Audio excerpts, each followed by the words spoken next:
esteemed speaker Mustafa to share his insight. Over to us. Mustafa, please. Hi everyone. Today I am here to talk about something simple yet profound, the power of a genuine smile. Everyone knows what smile means. Well, a smile is more than just a facial expression. It's a universal language that transcends borders, cultures, and generations. It's a symbol of joy, warmth, and connection. It is defined in a big way.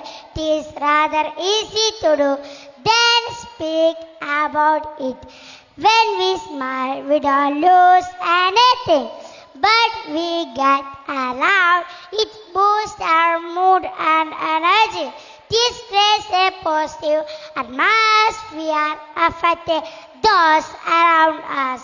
We can build trust and rapport, fostering deeper relationships as well.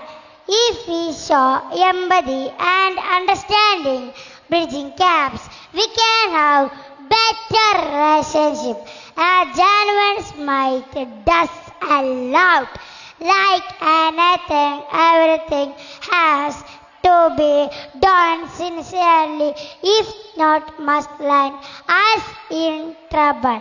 In smile too, there are people who fake in smile. What do we do? Well, they would such fake in smile. Far-fetched, no doubt. Smile with luck. Let us keep smiling. Thank you.